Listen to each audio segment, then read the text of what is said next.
Bom, con aqui controlar o tempo, né? Bom dia a todos. Gostaria primeiro agradecer pelo convite, não? Para poder participar deste novo da mostra, né? De neuropsicologia. Eu queria agradecer à professora Enenice por el convite e poder estar novamente no Rio, né? Bom, como foi falado, eu vou falar das contribuições, não, das novas tecnologias para trabalhar com os pacientes com doença de Alzheimer. Então, o sumário, o roteiro que eu vou a seguir, não? Primeiro vou fazer uma introdução, porque deve ter pessoas na plateia, não, que já trabalham em intervenção cognitiva e conhecem um pouco os princípios ou por que se deve fazer, mas também deve ter pessoas que é seu primeiro contato, não, com esta temática, então não tem sentido começar a falar das novas tecnologias sem antes saber um pouco por que fazer reabilitação com os pacientes com demência. Então, primeiro falarei um pouco da introdução, depois falarei o que eu chamo as intervenções cognitivas 2.0. No sé si está certo, ¿no? Mas es donde vamos a enfocar, o donde voy a enfocar el por qué es necesario utilizar las nuevas tecnologías, qué aportan las nuevas tecnologías para trabajar con los pacientes con demencia. Por último, daré unas conclusiones y perspectiva de futuro de algún trabajo que nos vamos a encaminar en este sentido, ¿no? Então, bom, a doença de Alzheimer, não? Existem muitas formas de definir, não?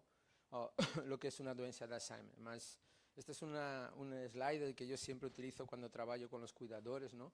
Para tentar dar um conceito um pouco mais, del día a día, ¿no? Que eles comprender, ¿no? Entonces, podemos decir que la demencia es una deficiencia adquirida, ¿no? Que comporta la perca, ¿no? da integridad de los procesos psicológicos y de autonomía pessoal, profesional o social. Ella es una doença que além de ese disturbio cognitivo y funcional siempre tiene, en diferentes grados, mas siempre hay unos síntomas psicológicos y comportamentales asociados, que siempre es de carácter progresiva y de naturaleza crónica. Es decir, que cuando se inicia la doença, otra cosa es cuando se diagnostica, ella siempre no tiene cura.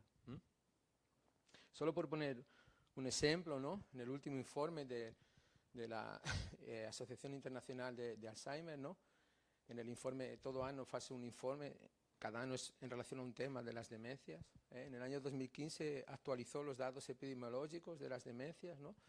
Y estableció que en 2015 ya hay casi 47 millones de personas en todo el mundo con una doença de Alzheimer. Y siempre que coloca los datos se hacen estimaciones, ¿no? Estima que aproximadamente que en el año 2030 terá unos 74, casi 75 millones de personas con doença de Alzheimer y ese dato se va a duplicar, ¿no? Prácticamente, porque en el año 2050 se considera que habrá unos 131 millones de personas. Un dato muy importante es que aproximadamente de esos 131 millones, aproximadamente el 70% estarán en países que se llaman de economía media o baja. Todo bien. Brasil, en general, que están asociados a los países con mayor población, ¿no? Entonces, en esos 70% estará Brasil, porque debido a que con los avances de la tecnología sanitaria y del acceso a la salud en esos países de renta baja y media, entonces son países que están envelheciendo a un ritmo muy alto. Por tanto, va a haber muchas personas con más de 60 años y por tanto las chances de tener una demencia tipo Alzheimer aumenta exponencialmente. De ahí que es un dato, digamos, significativo y que en todas las organizaciones mundiales, que existen dos grandes, que son la Asociación Internacional de Alzheimer, que está en Europa, o la Asociación Americana de Alzheimer, están realmente detrás de estos datos porque suponen algo significativo, ¿no? por el coste de la doença de Alzheimer. No da aquí para colocar cuánto cuesta la doença de Alzheimer, más es realmente el gasto es muy alto y siempre una parte importante fica por cuenta da familia que tiene una persona con Alzheimer, ¿no? Bueno, en Brasil tenemos un problema porque no tenemos verdaderos datos, así como en otros países existen datos fidedignos de cuántas personas con doença de Alzheimer, porque hay registros, ¿no?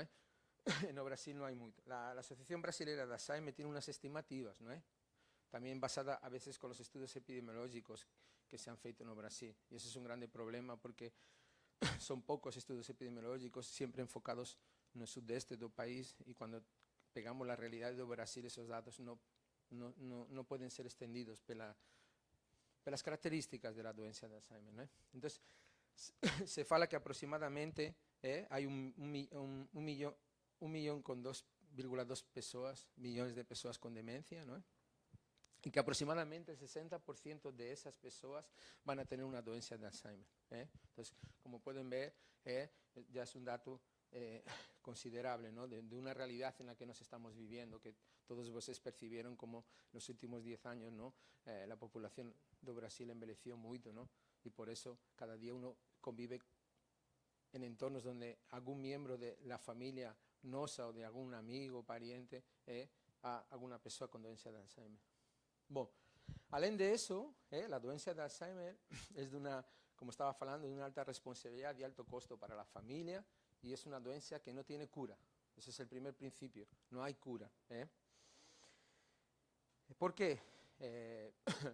Porque no tenemos una serie de fármacos que lo único que tratan es intentar combatir los síntomas, porque en la mayoría de las doenças y sobre de las demencias, y sobre todo de la demencia tipo Alzheimer, ainda no conocemos la causa, por tanto no se puede desenvolver un fármaco que va a la causa, ¿no? Entonces lo que se trata es trabajar sobre los síntomas, ¿no? Este es un modelo, una propuesta de los diferentes fármacos que se utilizan o se podrían utilizar en la doença de Alzheimer. Entonces los que hoy nos tenemos básicamente son los que trabajan sobre los síntomas, tanto que trabajan sobre la cognición, que fundamentalmente son los inhibidores de la colinesterasa o los antagonistas de los receptores NMDA, do glutamato, y los que trabajan sobre los trastornos comportamentales, ¿no? Básicamente los neurolépticos para todos los trastornos del comportamiento y los inhibidores de la captación de la serotonina o de la dopamina o noradrenalina, que lo que van a trabajar son sobre los trastornos de humor. Básicamente eso es lo que hoy hay. Existen otras propuestas, existen muchos ensayos clínicos que tratan de ir por una propuesta más como fue la vacuna o intentar eliminar los depósitos de amiloide, etcétera. Más ainda, todo eso está en pesquisa y hoy en día no tenemos nada certo. Entonces, lo único que tenemos hoy cuando se diagnostica un paciente de Alzheimer es los fármacos que van a reducir los síntomas. Más, ¿cuál es el problema de todo eso? El problema de todo eso es que los fármacos, los anticolinestérásicos y los de la memantina, los de glutamato, los resultados son modestos. Aproximadamente hay un retraso del padrón de evolución progresiva entre 2 y 6 meses. Eso ya está comprobado en todos los metaanálisis y ensayos clínicos, ¿no? La grande mayoría, ¿no? Que aproximadamente un dato importante es que el 20% de los pacientes no se beneficia de estas medicaciones, y que también tenemos aproximadamente, puede llegar a un 30% de pacientes que no se adhieren al tratamiento, o porque tiene los efectos secundarios y retira, o por el concesión que tiene de los remedios, lee la bula, ve todos los efectos secundarios que puede llegar y él mismo retira, ¿no? Entonces, por poner un ejemplo, bueno, y la limitación a largo plazo es baja. Solo por poner un ejemplo, esto es de un ensayo clínico de donepezila, ¿no? Que fue de las primeras sustancias de nueva degeneración después de la tacrina, ¿no? Y como ustedes pueden ver, ¿no? Hasta las 24, bueno, en las primeras 6 semanas, ¿no? Aquí estarían 12, 18, aquí era FESADO, ¿no? El ensayo clínico, y como pueden ver, estos serían los placebos, y aquí estaría con 5 y con 10 miligramos, Como pueden ver, a partir de las 6 semanas hay un efecto, tanto los que están con donepezila más el que está en dosis máxima, 10 miligramos, ellos tienen una mayoría en el sentido no que mejoren, que desaparezcan los síntomas, sino que mantienen el estado cognitivo que estaban. En cuanto que los que están en placebo, es decir, que toman un fármaco, pero que toman una pastilla, ¿no? Más que no tiene la sustancia, ellos progriden. Más cuando llegamos a las 24 o 30 semanas, ese efecto desaparece. Y a partir de ahí continúa la progresividad prácticamente similar con ellos. Eso acontece en todos los fármacos, en la gran mayoría. Além de eso, tenemos que entender un contexto en el cual los pacientes y todos nos estamos inmersos, ¿no? En general, desde el modelo de organización de la salud, ¿no? Existe un concepto, ¿no? Donde nos tenemos un trastorno, ese trastorno genera una deteriorización, es decir, hay una lesión cerebral, él provoca un trastorno cognitivo, eso va a llevar a una limitación de las funcionalidades y lleva a una restricción de la participación, ese es el concepto. Por tanto, a mayor lesión cerebral va a haber mayor restricción de la participación. Mas eso no es verdad y en eso es lo que se basa el principio de cura de las enfermedades. Si yo retiro cuál es la dolencia que provoca, la persona va a mejorar y va a dejar de estar restringida. Mas eso no es del todo cierto, porque siempre toda persona está inmersa en un contexto social y personal. De tal forma que ese contexto va a influir no tanto en la lesión cerebral, aunque los nuevos estudios pueden demostrar, como el tema de la reserva cognitiva, que sí que puede aminorar también la lesión cerebral. Pero bueno, en el sentido de que tenemos pacientes que con poco deterioro, ellos expresan, con poca lesión cerebral, ellos expresan mucho deterioro, y a la inversa, tenemos pacientes con mucho deterioro que expresan poca limitación funcional y restricción de la participación. Por tanto, el contexto es una variable muy importante en las demencias crónicas, en las dolencias crónicas y más en la demencia. Y eso el fármaco no atinge. El fármaco no trabaja sobre el contexto, el fármaco trabaja sobre lesiones. Más existe, por tanto, cuando trabajamos con las demencias debemos pensar en un modelo más dialéctico, en el sentido que la persona interacciona con el contexto y con su comprometimiento neurológico y por tanto es un proceso dinámico. Muchas veces mi contexto puede ayudar a minimizar o a enfrentar mejor la dolencia. Por tanto, ese es un modelo en el cual se debe considerar trabajar con las enfermedades neurológicas, ¿no? Além de eso, sabemos que la dolencia de Alzheimer hay una desestructuración desigual de los procesos cognitivos. Sabemos que un paciente es diagnosticado porque tiene en general la memoria alterada, un tipo de la memoria, en cuanto que otros tipos de memoria están preservados y otras capacidades están preservadas. Por tanto, no podemos utilizar esas capacidades para iniciar cualquier proceso de rehabilitación. Além de eso, sabemos hoy que existen procesos de neuroplasticidad presentes en la dolencia de Alzheimer y que, por tanto, esos procesos que se mantienen hasta la segunda fase de la dolencia, les facilitan un potencial de aprendizaje. O sea que si no sabemos trabajar con los pacientes, y las pesquisas han demostrado, y se utilizan hoy en los programas de rehabilitación, que les pueden tener un potencial de aprendizaje a nivel cognitivo, comportamental o funcional. ¿Y eso por qué es? Existen muchos modelos que tratan de explicar lo que es el envejecimiento cerebral y el envejecimiento cognitivo, ¿no? Uno de los modelos que actualmente están más en uso es el modelo de la profesora Parr, que ellos utilizan un concepto que venía un poco de la teoría de Vygotsky, ¿no? Sobre el andamio, ¿no? Andamiaje, ¿no? Es decir, los apoyos que se pueden dar a las crianzas cuando están en la escuela en esa zona de desenvolvimiento próximo, ¿no? Para que les continúen creciendo, ¿no? Y adquieran conocimiento. Basado en ese concepto, ellas establecen, ¿no? Que todo envejecimiento, ¿no? Va a provocar unos cambios neuronales y también eso va a provocar una desorganización funcional de las redes. Y esos dos factores son los que van a provocar que haya un peor nivel de funcionamiento. Más también, entonces, en ese contexto, ellas establecen que si se dan los apoyos los andamios,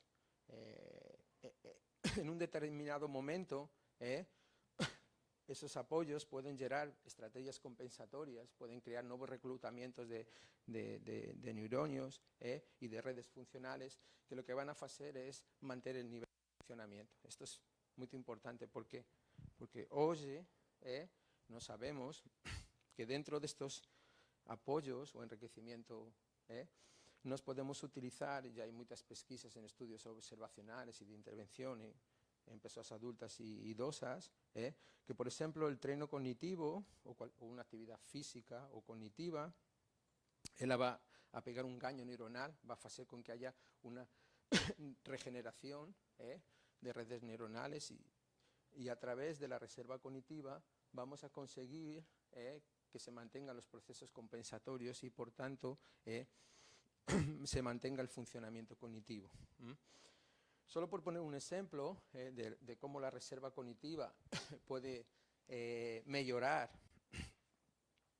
o minimizar la progresividad de la dolencia, es este trabajo donde nos queríamos ver si la reserva cognitiva puede ser una variable que media en los resultados que se obtienen en los programas de rehabilitación con pacientes con demencia. Lo que hicimos fue, habíamos feito varios programas de rehabilitación con pacientes con demencia de Alzheimer, ¿no? Con diferentes programas de rehabilitación y aquí retrospectivamente queríamos ver si aquellos que tenían mayor reserva cognitiva ellos conseguían mantener ese funcionamiento, porque la teoría de la reserva cognitiva nos fala que la reserva cognitiva ayuda a proteger o a adiar el desenvolvimiento de la dolencia. Mas cuando una vez la dolencia se desenvuelve, son pacientes que progresan más rápidamente porque tienen más atrofia cerebral. Entonces, la reserva cognitiva, esa variable pessoal que les falé, como es la educación, hace con que las personas, a pesar de estar doentes, no expresan la dolencia porque sus cerebros son más eficientes y por tanto tardan más tiempo que esas lesiones cerebrales atillan a las redes que ellos se utilizan normalmente. Mas una vez que ellos expresan la dolencia, tienen tanta atrofia que les progriden muy rápidamente. Esto es una variable fundamental para trabajar con las familias, porque no entienden cómo una persona cuando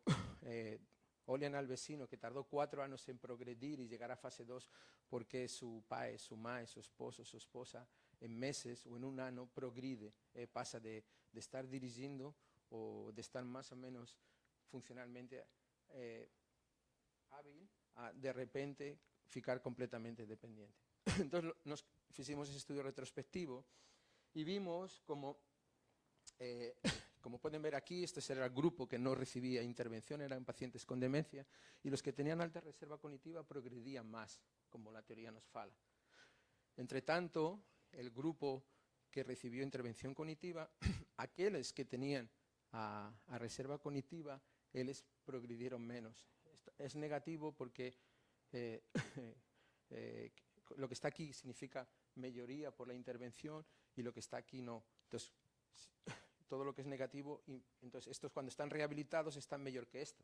Ahora, cuando los dividimos por la rehabilitación, ainda los de la reserva cognitiva se continúan beneficiando, porque en teoría ellos deberían haber tenido un menor beneficio. Si no tuvieran la rehabilitación, ellos habían progredido igual. Por tanto, esto es muy importante, porque incluso pacientes con alta reserva cognitiva, recibir un tratamiento de rehabilitación va a trabajar sobre los procesos compensatorios y vamos a mantener el funcionamiento, ¿no? Por tanto, nuestros resultados sugieren que la intervención cognitiva puede retardar el deterioro cognitivo acelerado que tienen las personas con alta reserva cognitiva. Esto es muy importante cuando se diagnostica una demencia, una persona con alta reserva cognitiva, saber que ellos tienen que comenzar cuanto antes intervención cognitiva, porque si no, ellos van a progredir de forma rápida. Bueno, esto, por tanto, también nos lleva a una conclusión que la intervención cognitiva va a mejorar los mecanismos compensatorios asociados a la reserva cognitiva.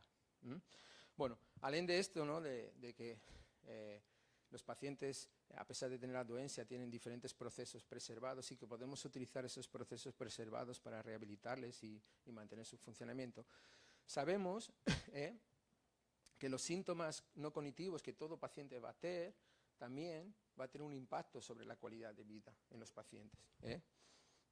Y eso, siempre que hay una alteración cognitiva, en función de la intensidad, ya está descrito e incluso publicado en metaanálisis, va a aumentar las chances de que esa persona sea institucionalizada, porque muchas veces el fármaco no consigue controlar ese trastorno comportamental y muchas veces la familia tampoco soporta ese paciente en esas situaciones, no está preparado para eso. Y también sabemos que la acción conjunta del fármaco con la intervención cognitiva les van a mejorar. Entonces, otra cosa que también es que hay una interacción. Cuando le colocamos el fármaco para controlar el comportamiento, a veces hay que sedar y por tanto les van a empeorar cognitivamente. Y por tanto, esa dualidad a veces es difícil de manejar con las familias. Por tanto, los fármacos no resuelven el problema, ¿no? Por tanto, siempre y históricamente, a partir de que esos resultados fueron saliendo, tuve la necesidad de comenzar a tener otro tipo de tratamientos, ¿no? Lo que se llama tratamientos no farmacológicos o intervención no farmacológica, ¿no? ¿A qué llamamos tratamientos no farmacológicos? Llamamos tratamientos no farmacológicos a un conjunto de intervenciones estructuradas que, combinadas y reforzadas por el tratamiento medicamentoso, siempre que sea posible, lo que tratan es de influenciar en el proceso evolutivo de la dolencia de Alzheimer o de otras dolencias, ¿no? Más siempre trabajando con lo que está preservado y siempre con la finalidad de mantener la autonomía. Por eso es básico cuando hablamos con los cuidadores, es que, necesita esta intervención, pero no es para mejorar. Él no va a mejorar, no va a volver a tener memoria. Lo que nos vamos a querer es que él mantenga la memoria que ainda tiene, porque va a estar más autónomo. Ese es el objetivo. Por tanto, en ese concepto de mantener el funcionamiento, nos también podemos hablar de rehabilitación, porque hay un concepto que se utiliza actualmente en la rehabilitación, es un concepto ya del año 91, de McNallan, que falaba que la rehabilitación es todo proceso activo de mudanza destinado a personas con deficiencia causada por la dolencia o lesión cerebral para atingir el estado ideal de funcionamiento físico, psicológico y social. Y esto es lo que nos pretendemos. No pretendemos curar, pretendemos que las personas se mantengan en el nivel de funcionamiento que está por cuanto más tiempo posible sea. Por tanto, sí que podemos decir que nos hacemos rehabilitación, porque a veces cuando nos falamos de rehabilitación, la gente dice, mamá, si no tiene cura, ¿cómo se va a rehabilitar? Entonces, es importante esclarecer este concepto, ¿no?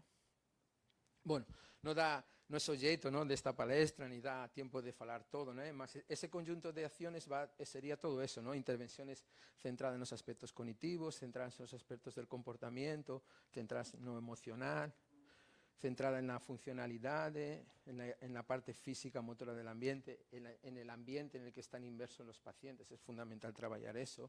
Y también trabajar con el cuidador. De repente es una persona que está trabajando o que está haciendo cualquier cosa y de repente aparece una dolencia y su función muda. Y de repente tiene que tener unas habilidades que que no aprendió y tienen que ser enseñadas, ¿no?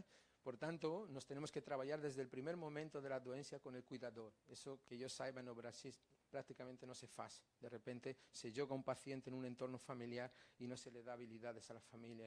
Ese contexto es lo que muchas veces desestructura toda la evolución de la dolencia. Bueno, entonces, solo yo me voy a centrar en esos aspectos cognitivos, que es donde vamos a hablar de las nuevas tecnologías, ¿no?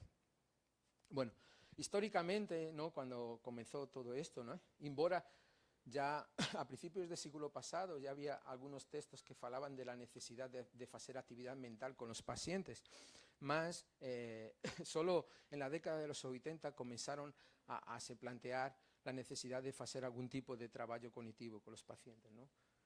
Eso desenvolvió, fue dando lugar a diferentes trabajos y publicaciones y mezclaba muchos tipos de conceptos, y cuando se intentaba comparar los estudios no se podía comparar porque se utilizaban cosas diferentes. Ahí se intentó llegar a un acuerdo sobre algunos conceptos que podrían aglutinar a las diferentes formas de intervenir. Ahí se llegó a un acuerdo que hoy podemos hablar de 3 tipos de intervenciones. Aquellas que se llaman estimulación cognitiva, bueno, es un error, disculpen, treino cognitivo y rehabilitación cognitiva. Son completamente diferentes, tienen principios diferentes, ¿no? De una forma rápida, la estimulación cognitiva lo único que trata es de mantener activo al paciente a través de ejercicios cognitivos, actividades lúdicas. Lo importante es que se mantenga activo bajo el principio de que cuando una red neuronal tiene que hacer algo, por tanto está evitando que esa lesión cerebral progrida, ¿no? Que los depósitos de amiloide o los marañones neurofibrilares continúen matando neuronas. Sin ningún objetivo de que ese paciente faça bien la actividad, sino lo importante es que él goste, se engalle en esa actividad. El treino cognitivo es un principio completamente diferente. Lo que se trata es que la persona a través de ejercicios repetidos continúe un engaño y por tanto, si él vamos aumentando el grado de dificultad, él va a ir adquiriendo capacidades como el jugador, el esportista que entrena físicamente para el día de la competición pueda expresar mejor su capacidad, ¿no? Por tanto, las actividades son mucho más estructuradas, regladas, se aumenta el grado de dificultad, etc. Y la rehabilitación cognitiva, su principio, básicamente, es un principio más individualizado, en el sentido que se reúne con la familia y se ve cuál es el problema de ese paciente en la familia. A veces es que un nuevo cuidador llega en casa y es necesario que el paciente aprenda el nombre del cuidador. Entonces se monta un programa de rehabilitación para que los pacientes aprendan el nombre del cuidador. Así también puede ser funcionalmente para que continúen manteniendo sus actividades de la vida diaria, etc. Bueno, cuando se consiguió aglutinar todos esos... todas las técnicas que se establecían en estos 3 conceptos, se comenzó a hacer revisiones sistemáticas. Y lo que nos encontramos al comienzo es que las primeras revisiones no eran muy prometedoras, porque no había evidencia de eficacia clínica. Las mejoras eran básicamente basadas en la tarefa que fue trabajada en la rehabilitación y no había ningún engaño funcional, o sea, no había generalización. Yo entrenaba algo cognitivo, más a nivel funcional los pacientes no mejoraban. Después, eso no evitó la pesquisa, ¿no? Se fueron publicando más trabajos, ensayos clínicos, ¿no? Y entonces revisiones más recientes, ellas ya ahora traen datos más contrapuestos, ¿no? Algunas obtienen datos similares, en cuanto que otras sí que encuentran unas mejoras en las medidas cognitivas, ¿no? El ADAS-Cog es una medida global, es una medida que se desenvolvió para los ensayos clínicos con fármacos, ¿no? Por eso cuando hacemos un programa de rehabilitación y queremos hacer una pesquisa, digamos que es el instrumento que debemos utilizar, porque eso nos va a permitir compararlo con los estudios que están feitos de fármaco, ¿no? Sabemos cuántos puntos debe mejorar o no ese ADAS-Cog entre antes y después de la rehabilitación para poder hablar de mejora clínica, que eso ya está establecido en los ensayos con fármacos, ¿no? Sabemos que, por ejemplo, un paciente que después de acabar la rehabilitación o el programa de intervención, si mejora más de 4 puntos en el test, eso se puede establecer como una mejora clínica, y podemos inferir que eso puede ser asociado al tratamiento. Bueno. Y lo que nos han falado las revisiones más actuales es que la estimulación cognitiva parece ser la técnica que mejores resultados a nivel cognitivo consigue. Ahora, ainda no hay generalización, es decir, que hacer actividades cognitivas de lápiz y papel, no conseguimos que los pacientes mantengan la funcionalidad. Mantienen su estado cognitivo, pero no es suficiente para que la funcionalidad se mantenga. Y ese efecto de las intervenciones centradas en los cognitivos no depende del fármaco. Incluso en pacientes que están sin fármaco, los que están en intervención cognitiva, fundamentalmente con estimulación, los efectos se mantienen incluso 2 años. Por tanto, embora es bueno que los pacientes tomen el fármaco, más aquellos que no tomen fármaco, si están en rehabilitación, tienen un resultado similar. Bueno, lógicamente, el siguiente paso en el área de la intervención cognitiva fue intentar ver por qué, o intentar buscar otras formas de, es decir, a ver si yo consigo hacer algún tipo de actividad cognitiva y alguna otra cosa, y ese conjunto modular o multicomponente pudiera generar un mayor beneficio funcional, ¿no? Ahí fue cuando se comenzaron a desenvolver las intervenciones multicomponentes, en el cual consiste en que dos o más dominios da pessoa, ya sea el cognitivo, el funcional, o el cognitivo y el físico, son estimulados dentro de un programa, de tal forma que ya estamos trabajando en dos esferas de la pessoa y por tanto vamos a tener que trabajar en diferentes redes neuronales, las que mantienen lo cognitivo y las que mantienen lo funcional. Y lo que han demostrado esos estudios y algunas revisiones sistemáticas más recientes muestran que existe una mejora global a nivel cognitivo, emocional y también funcional. En algunos programas multicomponentes los datos demuestran que también hay un engaño funcional, es decir, que los pacientes mantienen más tiempo la funcionalidad, incluso mejoran también su capacidad de comunicación. Por tanto, ¿y qué es lo que tienen esos programas multicomponentes? Básicamente lo que tienen esos programas multicomponentes es que en sí van a estar englobados en tareas, engallamiento en tareas más desafiantes, porque muchas veces van a tener que estar haciendo una actividad física pero a la vez una actividad mental, o están haciendo una actividad física pero que supone un trabajo cognitivo, ¿no es? Por ejemplo, tipo tai chi, tipo pilates, etc. Es decir, no se trabajamos lo físico, pero lo cognitivo van a tener que trabajar. Eso, si lo unimos a que ya hay investigaciones donde nos fala que el engañamiento en actividades mentales desafiantes, como por ejemplo jugar en juegos de tabulero, o en actividades más ecológicas del día a día, como puede ser el que los propios pacientes participen de aulas, etcétera, o que puedan ministrar algún tipo de palestra, etcétera, demuestran en los ensayos observacionales que hay un mayor funcionamiento cognitivo, y cuando se ha feito algún tipo de treino cognitivo también tiene una mayor respuesta. Por tanto, cuanto más desafiante sea la actividad que hacemos con los pacientes, parece que la respuesta es un poco mayor. Bueno, esto es un estudio recientemente publicado, donde era un estudio longitudinal, populacional, ¿no? Que trataban, era un estudio para ver incidencia y prevalencia de las demencias en la Francia, y él es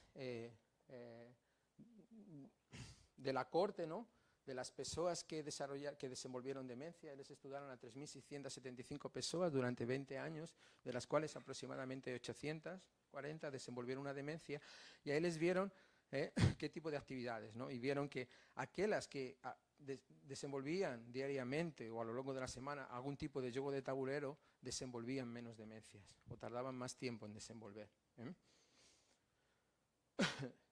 Y estudios ainda más recientes han demostrado que cuanto más complejo sea ese ambiente, sobre todo trabajando en temas de multitarefa, que incrementan el grado de demanda cognitiva y por tanto hay necesidad de un procesamiento cognitivo global, ellos van a producir, en los estudios demuestran que produce una mayor respuesta post-treino.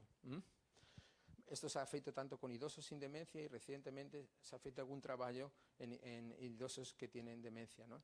Entonces, esos estudios demuestran que hay una mayor respuesta cognitiva, y sobre todo demuestran algo muy importante, que ese tipo de conseguir ambientes más complejos, retadores, son más motivantes para las personas que hacen. Es ¿cómo decir?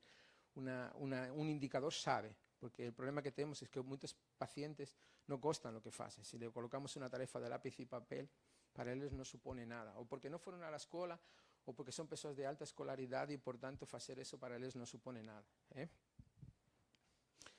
¿Y por qué?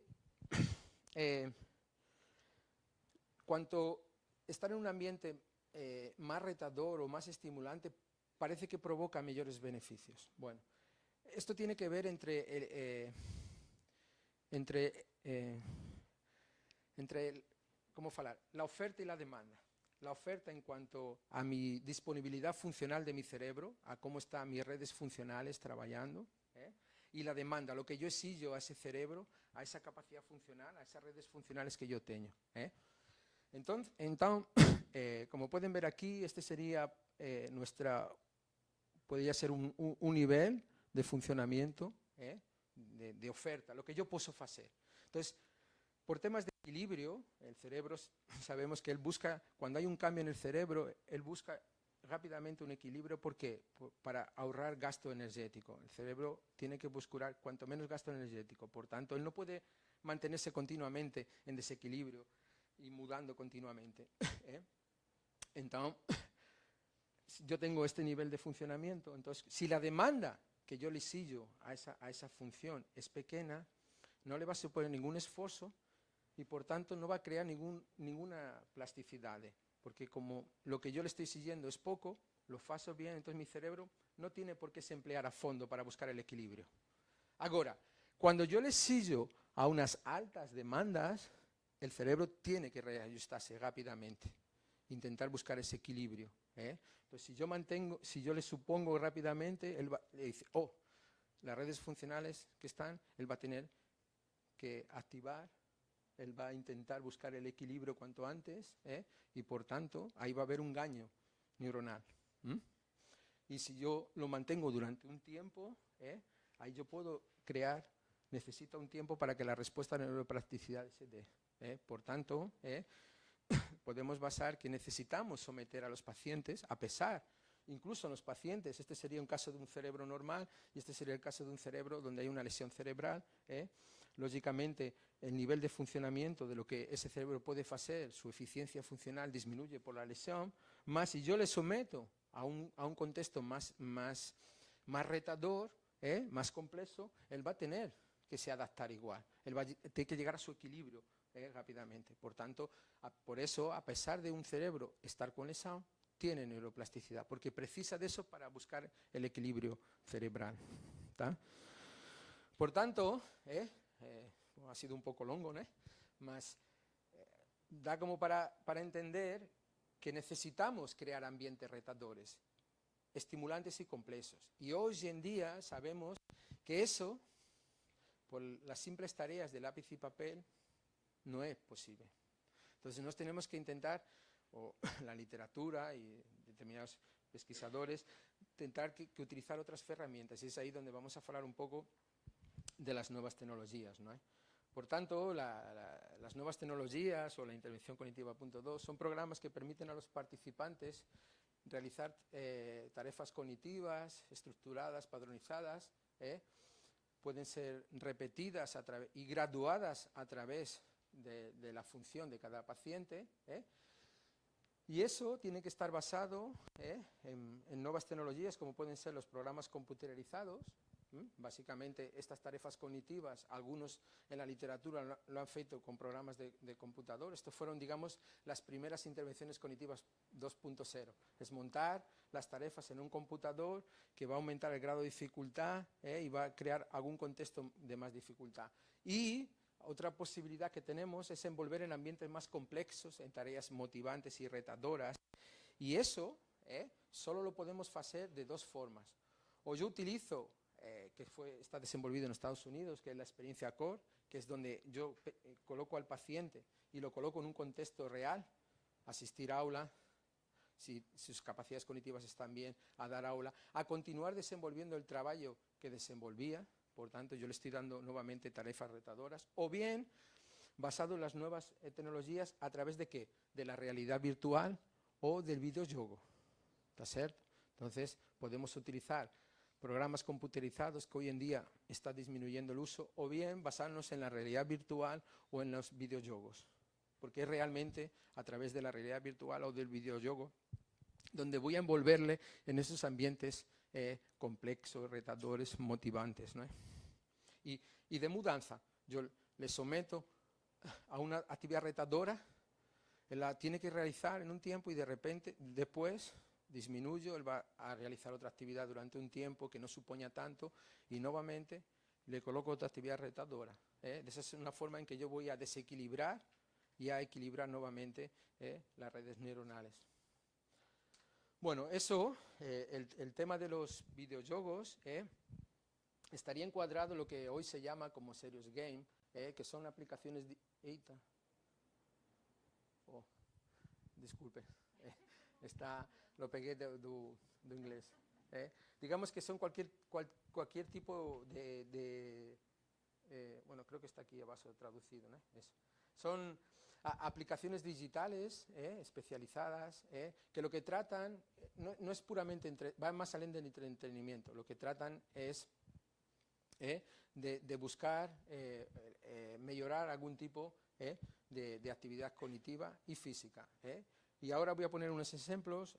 Los diferentes estudios han demostrado que esos tipos de juegos son más retadores, motivantes y parecen generar mayores beneficios que los programas tradicionales.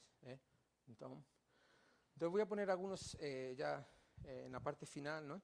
Voy a ir colocando algunos trabajos que han mostrado que tanto los programas computerizados como los videojuegos están generando mayores beneficios, tanto a nivel cognitivo como funcional, que los programas tradicionales. El primer trabajo que existe en la literatura no fue un programa de rehabilitación cognitiva, fue un ensayo clínico de un fármaco que después no tuvo éxito, ¿no?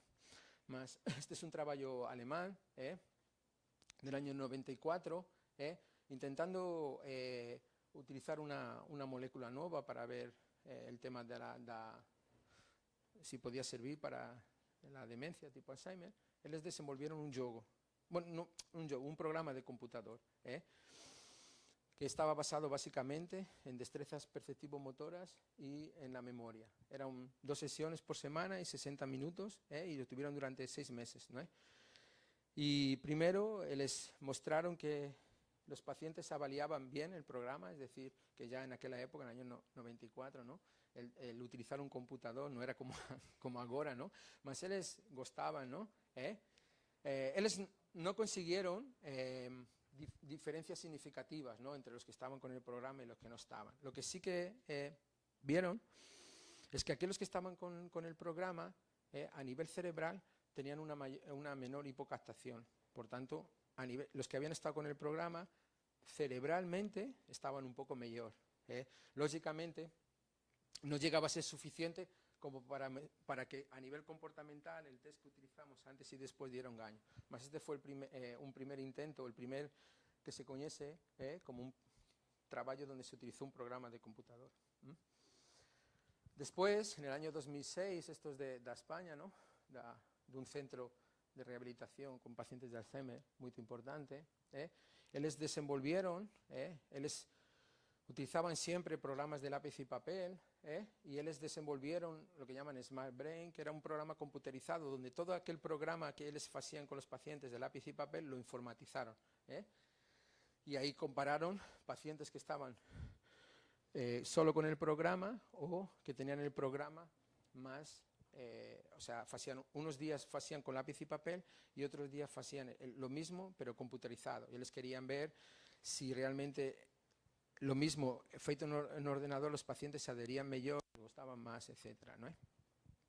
Entonces, ellos hicieron tres sesiones por semana durante 20 minutos, a lo largo de 8 días por semana, y compararon a lo largo de 24 semanas, ¿no? Y como pueden ver, el grupo experimental sería el grupo experimental, el que está con intervención cognitiva y que solo está con fármaco. Los que están con fármaco continúan progrediendo, y los dos que están con rehabilitación, o sea, unos días hacían con lápiz y papel y otros días hacían lo mismo pero computerizado. Y ellos querían ver si realmente lo mismo, feito en ordenador, los pacientes se adherían mejor, gustaban más, etc., ¿no? Entonces, ellos hicieron tres sesiones por semana durante 20 minutos, a lo largo de 8 días por semana, y compararon a lo largo de 24 semanas, ¿no? Y como pueden ver, el grupo experimental sería el grupo experimental, el que está con intervención cognitiva y que solo está con fármaco. Los que están con fármaco continúan progrediendo, y los dos que están con rehabilitación, ellos están mejor a las 12 semanas, y aquel que está en el experimental, que tiene los dos, lógicamente está mejor. ¿Por qué? Porque está haciendo una actividad mayor, está haciendo 2 veces una actividad cognitiva frente a estos de aquí, ¿no? Después, lógicamente, cuando va pasando el tiempo, las diferencias van cayendo, pero lo importante también y como la diferencia, esto es con el ADAS-CO, como aquellos que están con el ordenador y con la estimulación cognitiva, les parece que tienen una mayor respuesta frente a los que solo hacen tareas de lápiz y papel y, claro, que los que solo hacen tratamiento. Aquí se ve lo que tiene el computador es que te permite sesión a sesión graduar cómo van desenvolviendo cada una de las tareas y el nivel de dificultad y hasta dónde pueden llegar. Como pueden ver, en algunas tareas los pacientes llegan al grado máximo de dificultad y en otras no. Después, en la literatura fueron otros trabajos desenvolviendo con programas, ¿no? Este es un trabajo italiano que también utiliza un ordenador multidominio en el cual informatiza diferentes tareas. También tiene la misma estructura, 4 días, cada sesión dura entre 13 y 45 minutos por 4 semanas, y ven que hay una mejoría global en el lenguaje, en las funciones ejecutivas, en el DEA, en el deterioro cognitivo leve, hay solo una mejoría en la memoria, y este es un grupo con atrofia multisistémica, no hubo mejoría. Este es otro trabajo italiano que utilizan el mismo programa, que él es, y como otro, 3 veces por 60 minutos, se ve que los que están con rehabilitación, hasta un tiempo, ellos tienen una mejor respuesta. Este es otro trabajo alemán, en el cual la diferencia es que en este trabajo ellos desenvolvieron un programa que ya comenzaba a ser interactivo. En alguna medida ya estaban aumentando el grado de dificultad. No solo era un conjunto de tareas que hacían el computador, sino que en función de cuál era el desempeño, ellos deberían hacer unas tareas u otras en la misma actividad, ¿no? Y ellos ven cómo hay una mejoría a nivel cognitivo y funcional. Y también hay una mayor respuesta comportamental en cuanto a que hay una mayor respuesta en el componente emocional. El trabajo de Hoffman comienza a ser... hay un enganchamiento en ese concepto interactivo. Entonces, se trata... es un programa que fue diferente. ¿Por qué? Porque fue el primer programa en el cual se individualizó, de tal forma que utilizaba fotos de cada paciente y a partir de esas fotos creaba un entorno del paciente y le hacía hacer algunas actividades de memoria, fundamentalmente trabajando la memoria remota. También estimulaba actividades de la vida diaria, orientación y memoria. Y encontró que había mejoras en las actividades trenadas, había mejoras en cuanto al tiempo, a los errores y a las ayudas que había que darle. Eso es, aquí es donde estarían, es donde encontró las diferencias. Imbora no encontró diferencias puramente cognitivas, es decir, a nivel del funcionamiento, sino que parecía que en cuanto a los errores que les hacían, al tiempo que necesitaban para cada tarea y a las ayudas, ¿no? Mejoraban, ¿no? Nuevamente Hoffman hace un trabajo posterior, dado que aquello de la interactividad comenzó a ser algo que era interesante, y realmente creó el primer programa de simulación en entornos de la vida real. Él creó un programa de ir a un shopping parecía, lógicamente no es realidad virtual pura, más los pacientes tenían que ir y hacer una serie de tareas, ¿no? Y él encontró mejoras en las tareas trenadas, en cuanto que cometían menos errores, y que eso se mantenía incluso 2 meses después de haber acabado el treino. Parecía que había como una generalización y se mantenía un tiempo. Esas fueron algunas medidas que aparecen, comparó Alzheimer con depresión y normales, ¿no? Y veía que los pacientes con depresión sí que tenían esos daños, ¿no? Ahí, este es otro trabajo donde comienzan a intentar trabajar con la realidad virtual. Sería uno de los primeros trabajos que hay en la literatura donde se trabaja la realidad virtual. Ellos crearon ambientes de la casa, intentaban que fueran ambientes los más parecidos a cada paciente y a partir de ahí creaban una serie de tareas para el poder hacer. y ahí claramente vieron que había una mejora en los test de memoria relacionado con las tarefas trenadas, tanto en memoria visual y retardada, porque realmente lo que estamos trabajando aquí es memoria visual. Bueno, y este es nuestro trabajo que hicimos. Y aquí lo que nos hicimos es utilizar la Wii de Nintendo. Es un trabajo que fue publicado en 2011, mas llevó mucho trabajo hasta ser publicado, hasta que conseguimos colocarlo en marcha. Além de la universidad, yo trabajaba en una institución también muy grande, la doença de Alzheimer. Nos teníamos pacientes desde el diagnóstico hasta el óbito, y que pasaban por todas las fases. Entonces, no era una cuestión de no tener pacientes para la muestra, sino lo difícil aquí fue, primero, seleccionar el programa. Utilizamos el Brain Academy. Después fue ver tarefa por tarefa, porque era, claro, esto es un programa comercializado, que fue comercializado para personas sin demencia. Entonces, ¿qué hicimos? Fuimos tarefa por tarefa, viendo aquellas que podían ser adaptadas para los pacientes con demencia. Y viendo de qué forma podíamos modificar en el juego, o ver cómo podíamos adecuar el desenvolvimiento del juego para los pacientes. Nos utilizamos el Wii Remote, y esta era la sala que nos utilizábamos, era una sala de este tipo, proyectábamos, aquí estaba la terapeuta ocupacional, la paciente, y a través de Wii Remoto hacía las actividades. Ahí ¿qué hicimos? Buscamos 45 pacientes con dolencia de Alzheimer. Era 1 hora por semana, 3 días por semana, durante 12 semanas. La alocación fue aleatoria. Y comparamos el videojuego con un programa de rehabilitación clásico de lápiz y papel y un grupo control. Y siempre individualizado. ¿Por qué? Porque un trabajo anterior demostramos que la rehabilitación individual en los pacientes con dolencia de Alzheimer parecía que tenía, bueno, en aquel trabajo demostró que tenía mejores efectos que el trabajo grupal. Entonces, a partir de ahí, siempre todos los trabajos que nos hacemos con pacientes, siempre los hacemos individualizados. Eso es muy costoso. Al principio, no se hacía así, siempre se trabaja en grupo, ¿no? Primero porque se asaba que el grupo socializaba mejor y tenía una mejor respuesta. Y segundo, por cuestiones económicas. Entonces, a partir de ahí, siempre todo lo que hacemos lo hacemos individual. Incluso aquí ahora que estamos desenvolviendo un ensayo clínico con otro programa, lo hacemos todo individual. Supone mucho trabajo porque precisa de muchas personas. Pero nos acreditamos, ¿no? Y al menos los resultados nos avalan de este. Y recientemente han sido publicados otros trabajos y ensayos clínicos que demuestran que lo individual tiene mejores efectos que lo grupal. Embora haya otros que no, pero esto como todo, hay que acreditar en alguna cosa, ¿no? Nos acreditamos en eso, ¿no? Entonces, hacemos todo individual. Y ahí, ustedes pueden ver, estos serían los que están en círculo, son los pacientes que están con el videojuego, los que están con el programa clásico de lápiz y papel y los que están solo con fármaco. No, espera ahí, al contrario.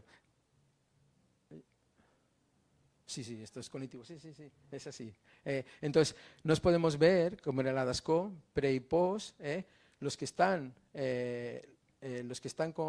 solo con el fármaco son los que más progriden, y los que están con el Brain Academy son los que mantienen la funcionalidad, incluso mejor que los que están con un programa de rehabilitación. O sea, los dos están mejor que el que no tiene nada, pero el que está con videojuego tiene una mejor respuesta. No progredió, se mantuvo a las 12, antes y después aproximadamente con la misma puntuación. Lo mismo en una medida comportamental como es el NPI, que mide el grado de síntomas cognitivos, comportamentales, lo mismo. El videojuego, los pacientes tienen una mejor respuesta, también, embora no fue significativa en media. Lo que sí que fue significativo fue la respuesta emocional. Aquellos pacientes que estaban con videojuego, digamos que la depresión o la sintomatología depresiva prácticamente desapareció. Y los que están con terapia tradicional también disminuyó los síntomas, más esto fue significativo aquí. Y a nivel funcional no conseguimos a respuesta. Como pueden ver, todos progriden. Lógicamente, esto es importante, progriden menos que los que están sin nada. O cuando reafirma que hacer algo es mejor que no hacer nada.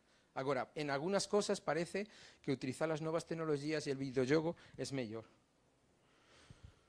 Bueno, entonces nos ahí refletimos que los beneficios podía ser porque se trató de un carácter lúdico del programa, la aplicación tiene un refuerzo sistematizado porque el paciente ve si él consigue o no hacer, el propio programa hacía un refuerzo, aparecía unas recompensas, daba una serie de puntos y él iba viendo como que lo que hacía estaba bien, incluso aquellos que tenían más conciencia de doencia veían que entonces ellos no estaban tan mal como asaban, porque él podía hacer las cosas, ¿no? Era individualizado y adaptado al nivel de teorización, utilizaba mucho la motivación, porque como era individualizado, siempre hacía él con la terapeuta ocupacional, entonces la terapeuta estaba motivando a él para estar, Y bueno, es un programa en el cual se basa mucho en la memoria procedimental de cada paciente, Bueno, y solo por ir concluyendo, uno de los últimos trabajos más recientes han intentado desenvolver, basado en la realidad virtual, lo que querían trabajar eran las actividades de la vida diaria, que es donde tenemos el grande problema, porque podemos trabajar lo cognitivo, a veces conseguimos que se mantengan funcionalmente y otras veces no. Y dado que hay trabajos de treino basado en treino funcional, donde pacientes que están entrenados las ABDs durante todos los días o varios días por semana, durante varias semanas, los pacientes trenados funcionalmente tienen una mayor respuesta que no. Basado en ese principio clásico, han comenzado a desenvolver programas de realidad virtual basadas en las ABDs. Entonces, este es un trabajo recientemente publicado donde tienen que entrenar las ABDs y lo más interesante es que comparan a los pacientes haciendo la ABD en el día a día y en el programa. Es un programa de este tipo, les crean un entorno, como pueden ver es una casa, y por tanto van a inmerser, ¿no? Hacer una inmersión del paciente a y él va a tener que desempeñar las cosas que hacía. Lógicamente, eso va adaptado a las características del individuo. Y lo que demostraron es que el paciente reaprende algunas de las tareas de la cocina que dejó de hacer, que las melloras fican estables a lo largo del tiempo y que hay una transferencia a la vida real, porque les hacían, lo simulaban y luego cuando iban a lo continuaban haciendo. Por tanto, es un dato muy interesante, en el cual tenemos nuevos indicadores de poder pegar una línea de trabajo para intentar que mantengan el mayor funcionamiento. En fin, embora hoy en día parecen datos muy prometedores, más existen determinadas limitaciones, ¿no? Problemas metodológicos. Primero porque muchas veces al comienzo esos estudios no tenían grupo de control o no estaban hechos de una forma de alocación aleatoria y tampoco se tenía en cuenta en los trabajos, no falaban si esos pacientes que hacían el computador, etcétera, antes habían feito algún tipo de intervención. Entonces, existen algunas limitaciones que están ahí que critican esos trabajos, más, lo más importante es que recientemente han comenzado a salir determinados trabajos de revisión y guías de uso de este tipo de tecnologías. Y llegan a una serie revisan todos los trabajos que han sido feitos con Gain, ¿no? Y ellos falan claramente que los jogos realmente son eficaces, o por lo menos hasta hoy los datos que tenemos parece que son eficaces y que lo más importante son motivantes. Ese fue en una revisión feita recientemente, 2013, esta es de 2015, creo que es, 2015, y llega a la misma conclusión, en el sentido que está diciendo que sí, que se deben usar, embora necesitan mucha investigación por adiante. Y aquí traigo para concluir, quiero decir, que el camino está comenzando a ser andado. ¿Por qué? Esto es una reunión de un grupo de expertos, de gente que ya había publicado temas sobre esto, dando recomendaciones, ya que parece que es una herramienta de uso y que el problema que tenemos es que debido a que como hay resultados de eficacia, se comienza a comercializar. Y ustedes ven en los medios, en los mass media, utiliza este programa para evitar el Alzheimer, utiliza. Entonces, eso levó a muchas a tener que hacer recomendaciones. Sí, deben ser usados y debe continuar esa línea de pesquisa, solo que vamos a hacer algunas recomendaciones. Entonces, eso se creó un panel de expertos, tuvieron varios foros, desde neuropsicólogos, médicos, ingenieros, y ellos dan una serie, establecen en ese trabajo cuáles son las fortalezas, las debilidades, cuáles son las oportunidades que tienen los videojuegos, y cuáles son las cuestiones a trabajar, y establecen una serie de recomendaciones para quien quiera trabajar en esto. Pero lo importante es, como pueden ver aquí, es lo que vienen a hablar, es que después fue un trabajo de más de un año de reuniones y de diferentes expertos y analizando la literatura que hay, ellos dicen que son herramientas útiles para los profesionales, porque pueden ayudar a los pacientes, y eso no lo podemos negar. Otra cosa es que ainda no son herramientas perfectas y tienen ciertas dificultades. Entonces, ellos dicen que debido a las fortalezas que tienen, hay que continuar pesquisando y hay que intentar trabajar. Entonces, en esa línea, nos estamos ahora intentando, ya estoy concluyendo, solo voy a dejar aquí una propuesta, que es lo siguiente. Esto era algo que cuando yo estaba en España, era algo que yo quería hacer, pero decidí, por algún motivo, vir para o Brasil y aquello ficou engavetado. Y entonces, después de 7 o 8 años, y dado que parece que el camino que pensamos iba en una buena dirección, pues, y dado que ahora probablemente tengo un alumno de doctorado que gosta del tema y vamos a ver si él pasara ahora en la selección, vamos a intentar desenvolver esto. Y que básicamente está basado en todo lo que he basado, ¿no? Es un programa en el cual está basado en un juego, ¿no? Y lo que trata de simular es una ciudad, y por tanto él va a tener diferentes lugares en el que ir, con diferentes tarefas, lo que siempre estaba pensado para ser individualizado, como recomiendan en esa revisión, y también está adecuado, que esto es lo más difícil para hacer, que es donde más trabajo nos va a dar, porque él tiene una página inicial donde va a poner las características de él, escolaridad y tal, lo que gusta hacer, lo que no gusta hacer, y en teoría el juego va a tener que crear este entorno para él, especializado. ¿Tá? Lógicamente, es algo que nos toca desenvolver. Bueno, esto es un print porque el juego está completamente desenvolvido, ¿no? Cada una de esas tarefas ya las tenemos. Bueno, esto está todo, estaba todo en una pasta, ¿no? Donde estaban ya desenvolvidas todas las tarefas, bueno, está en español, entonces aquí hay un entorno de una casa donde vamos a cocinar y aquí está relatado todo lo que él tiene que hacer, las tarefas.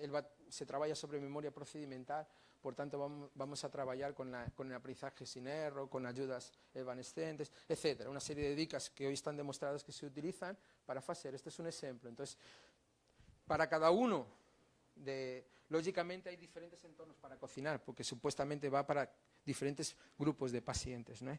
Lo mismo sería para ir al supermercado, para hacer una actividad social en el parque, para hacer un entorno en su casa, en un hotel, que es una tarea multitarefa, él va a tener que llegar a un hotel, intentar registrarse, preguntar si tiene cuarto, etcétera, ¿no?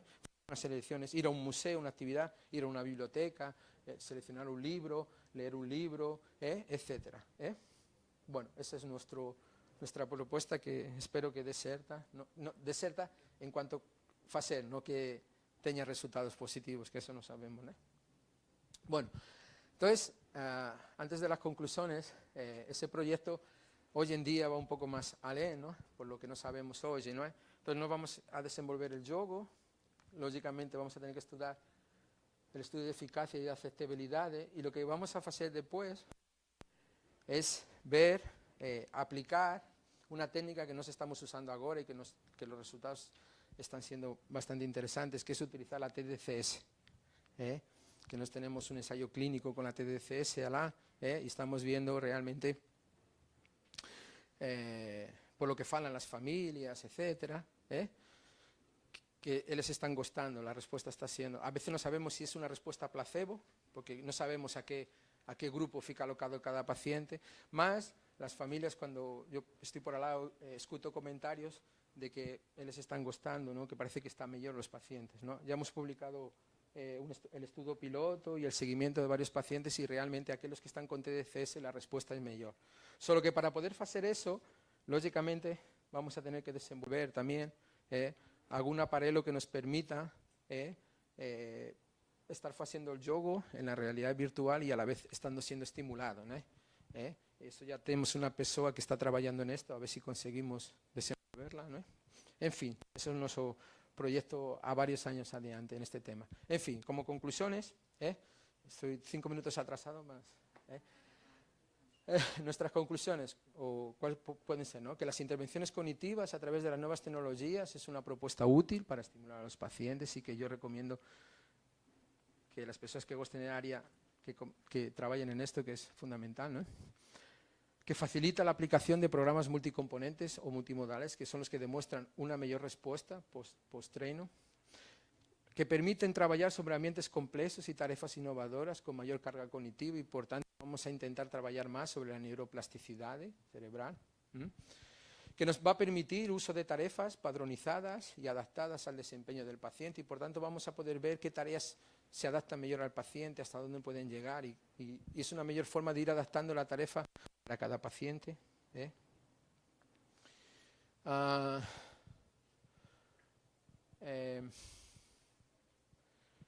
Y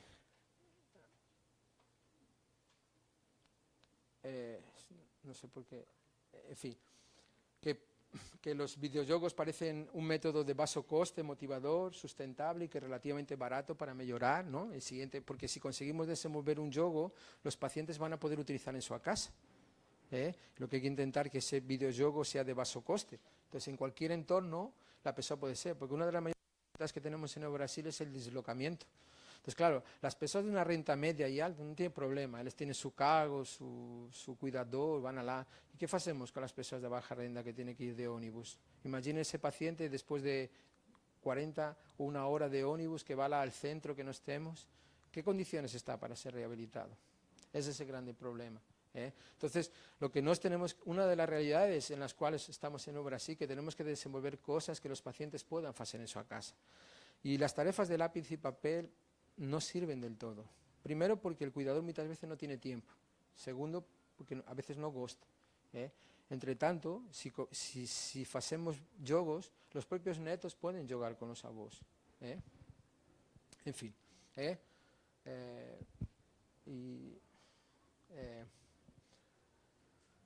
Entonces, como perspectiva de futuro, ¿no? Necesitamos nuevas medidas ecológicas para avaliar estos efectos, ¿no? Lógicamente precisamos hacer ensayos clínicos para ver si realmente eso es eficaz, porque si no, no vamos a tener personas que acrediten en no. Si no hacemos ensayos clínicos, infelizmente, las familias acreditan, más la ciencia muchas veces no acredita, ¿no? Lo importante es que hay que adaptarlos individualmente, el uso complejo a estos pacientes en entornos reales. Y lo más importante es que hoy ya sabemos que en la intervención cognitiva hay muchas variables que intervienen, la escolaridad, el nivel de conciencia, etcétera, y que todos esos programas, incluso videojuegos, tienen que adaptarse a esas características. Pero eso es más fácil hacer con un videojuego o con un programa de las nuevas tecnologías que con tarefas de lápiz y papel. Porque si yo lo tengo estandarizado, si yo le coloco si tiene o no conciencia, si tiene o no escolaridad y creo el entorno adecuado para él. Eso es mucho más fácil que hacerlo en las tarefas de lápiz y papel. Es más difícil, depende de cada terapeuta. ¿Está cierto? Bueno, en fin. Muito obrigado.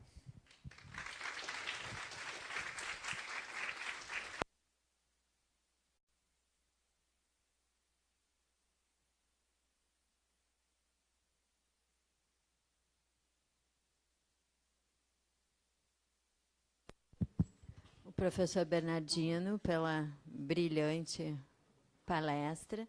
E eu queria abrir para algumas perguntas. Acho que dá tempo de... Na verdade, a gente teria um intervalinho, mas a gente pode abrir para algumas perguntas, se alguém tiver.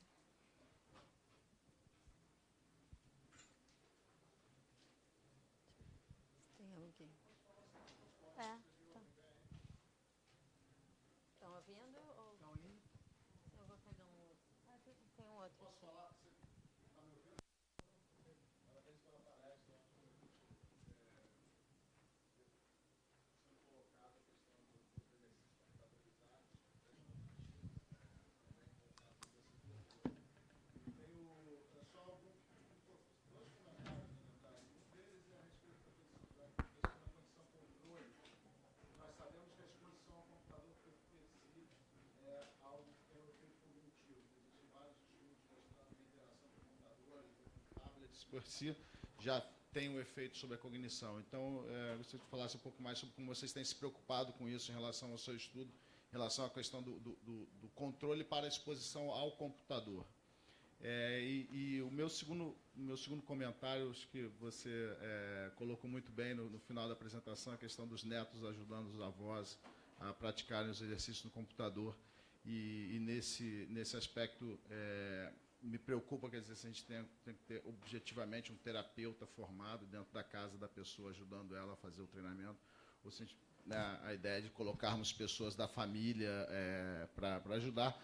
E, obviamente, eu acho que as tecnologias permitem, eu acho que isso abre um campo enorme para os profissionais da área de neuropsicologia interessados no tema, que é a gente conseguir monitorar e ajudar pacientes, não somente quando eles estão no nosso consultório, mas também quando eles estão nas suas casas, enfim, expandindo enormemente o alcance terapêutico que o profissional consegue através, se ele não precisar estar ao lado do paciente no momento que ele estiver treinando. Gostaria que comentasse um pouco sobre isso. Muito obrigado pela palestra. En relación a la primera pregunta, es cierto esa variable, los estudios que ya demuestran. Solo que, lógicamente, hay alguna variable de ese, como puede ser simplemente la exposición al control y que ya sea un tipo de enriquecimiento, ¿no?, cognitivo. Nosotros, o por lo menos en las diferentes pesquisas que se hacen en este área, esa variable tenta controlar siempre colocando a personas que hacen cualquier otro tipo de actividad y que no sea utilizando el computador. Entonces, el fato puede ser que el propio computador ya implique un daño cognitivo, más la propia tarea cognitiva que está desenvolviendo en ese computador es la que puede estar favoreciendo más el beneficio de los pacientes. Porque si solo fuera el computador, el otro grupo que está haciendo actividad cognitiva similar no debería tener tanta diferencia. El fato de que ya haya diferencia, que el que está con el computador y con un programa tiene una mayor respuesta que el otro, el propio programa está siendo eficaz. Embora tiene algunas variables metodológicas que no sean del todo comprobar. A cuestión del uso del computador, y por qué cada vez más se está invirtiendo más en los juegos, es que el computador no es del todo aceptado. Hay un estudio que ha salido recientemente donde se compara estas cosas y se ve que los ancianos sin demencia aceptan mejor los videojuegos que el computador. Es ahí donde está el problema, que no todas las personas aceitan el uso del computador. Entonces, puede ser que algunos pacientes no respondan al ordenador porque no gustan de él, no se sienten eficaces. Entre tanto, cuando utilizan un videojuego, ellos se sienten mejor, sobre todo los juegos más de realidad virtual hoy en día, ¿no?, que incluso están inmersivos, no tienen que utilizar mucha cosa, muchas veces con el movimiento ocular o con un control remoto, ellos consiguen interactuar con el sistema y ellos no están imaginando que mese con un computador. El grande problema que tiene el computador es que no todos los idosos aceitan, o personas con demencia, aceitan trabajar con computador.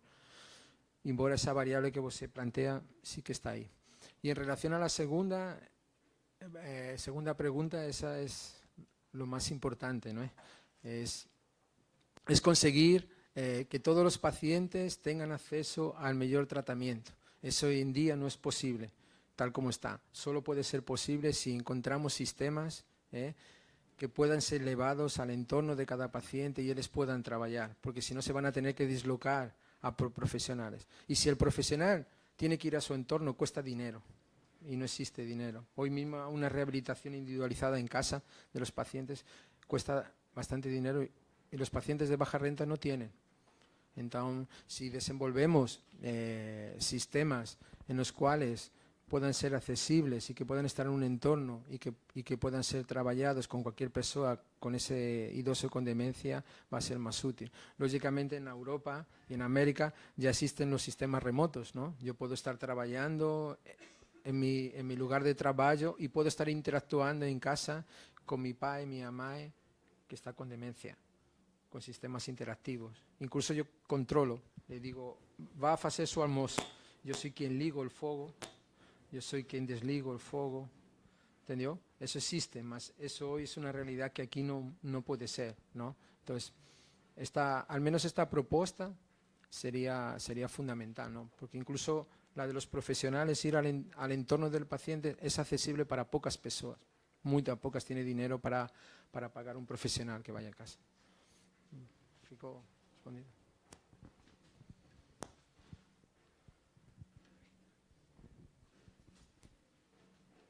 Parabenizar o professor Bernardino pela apresentação, foi muito boa.